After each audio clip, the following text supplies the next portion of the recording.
Good morning, I'm Danielle Prokop. I'm a reporter with the Star Herald, and I'm here with Chrissy Land this morning from the Nebraska Forest Service. Good morning, Chrissy, how are you? Good morning, Danielle. I'm good. Can you quickly introduce yourself and tell us a little bit more about what you do? Yeah.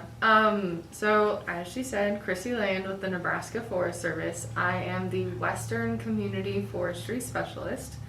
And basically I cover everything from the Panhandle into central Nebraska. And we have kind of a gray line that sort of is drawn from Valentine down to Kearney down to Alma. And so pretty much everything west, all the communities that I help them out with sort of their tree management plans and just trying to make sure that they're staying up with best management practices, and then doing some public outreach with some education. And so it's kind of fun to be here with you today. A little bit of a different thing in my schedule. Right now I'm full swing working on a fall grant that communities and nonprofits submit an application to apply for up to 10 free trees. And so we have quite a few trees going out this fall for some planting. So it's kind of exciting to see new life go into the ground.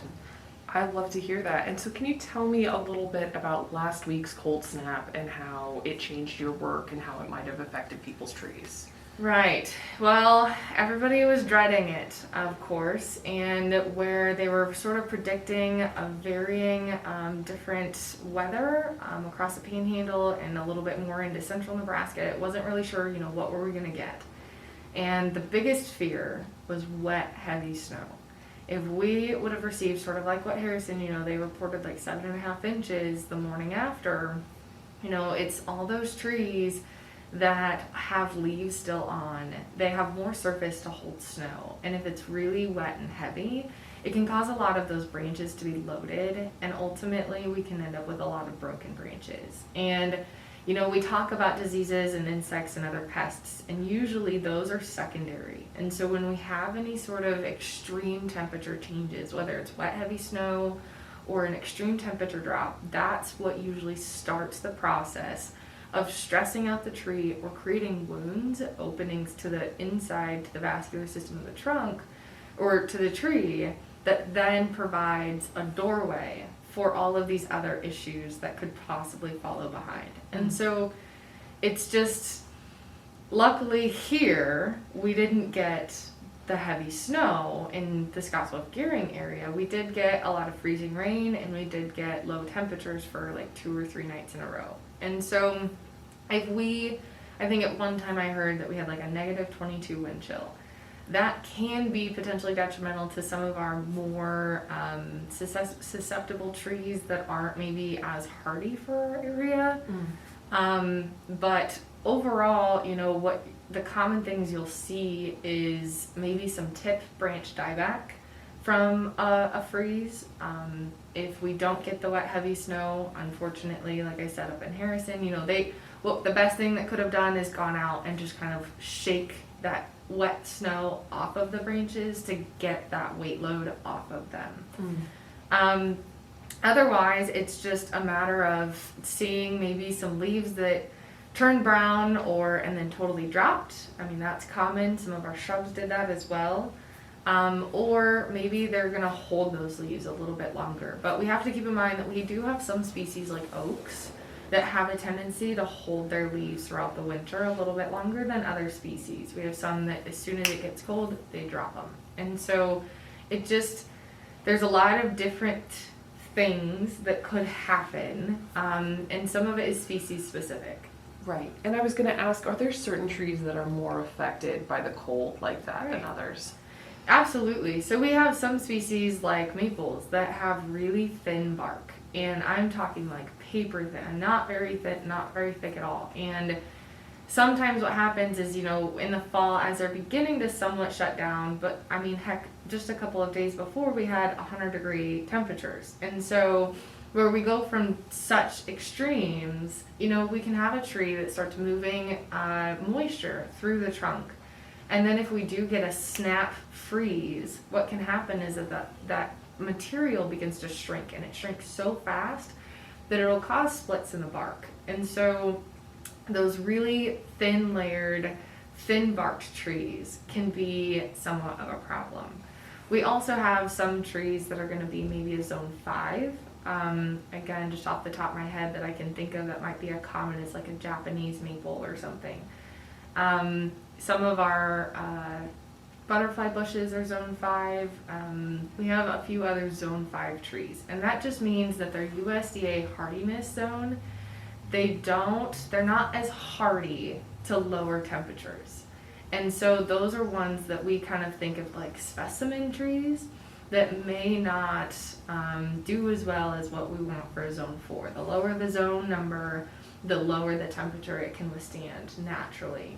But of course, that's expecting like after it's gone into dormancy.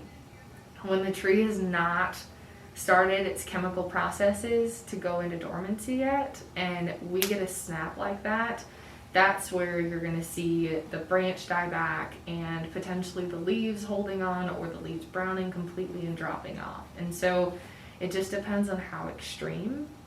For the most part, I think we were a little bit lucky and didn't get terrible extreme. Now, if we would have been down in the teens, that would have been terrible. But for the most part, I think we stuck right around that 34, 33 and had a bit of a wind chill. And so we're still possibly going to see some damage, but maybe not as much as what we could have out of the storm that they were predicting. Right.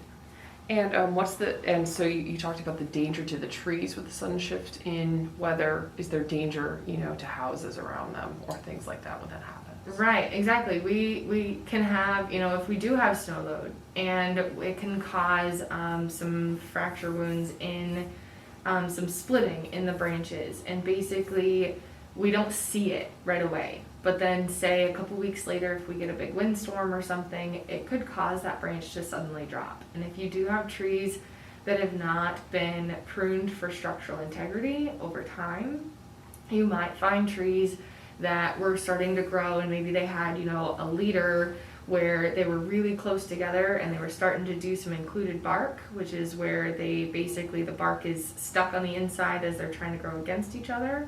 That can cause a weak union, and ultimately you have a tree that might fail. Now, the other thing too, we didn't get as much wind with it, but had we gotten wind like we did see back earlier this summer, you could see some trees that are in irrigated turf situations that they might just total topple over. And if there's any sort of target in the way, that can be very concerning. Mm-hmm. And what should people keep in mind if they want to start protecting their trees from those sudden drops, those snap freezes? Unfortunately, there's not a lot of tools or weapons in the box to fight Mother Nature and her wicked tricks. And so we just have to make sure that we monitor our trees and just keep an eye on them. If we do want those trees that are zone 5, maybe try and protect them a little bit when we plant them. Do a little bit of, planning with the placement. Try and get them into more of a protected area, maybe on the east side of a west windbreak, or maybe in an area that's kind of tucked up in behind some buildings to where they're not getting that direct hit of, any winter winds for that wind chill. For the rest of our trees, especially like our evergreens and such, going into fall, we commonly shut off our irrigation systems and we blow them out because we don't want them to freeze.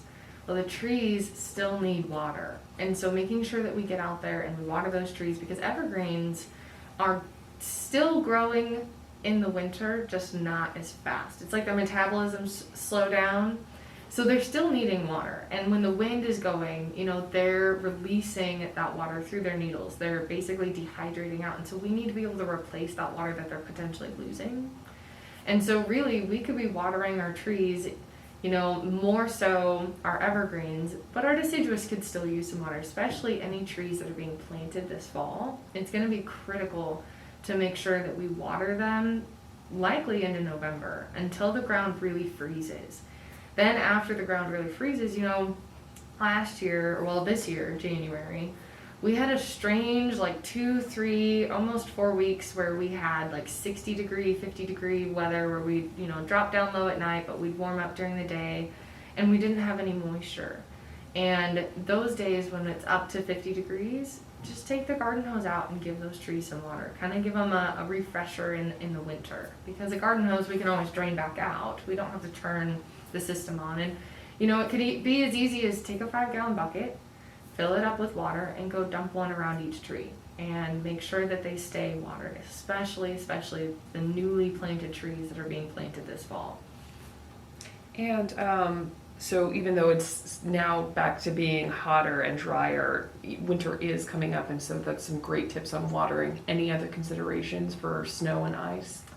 It just starts with managing your trees well and properly, and making sure that you're consulting with a trained professional on making sure that, is your tree growing with an untrustworthy structure? Do you have a lot of, poor branch attachments, or potentially branches that are now too loaded, or anything, structurally on the tree? We want to make sure that those trees, when they're younger, that we sort of train them a little bit, especially if they're going to be close to a structure or close to a target that they may fall on.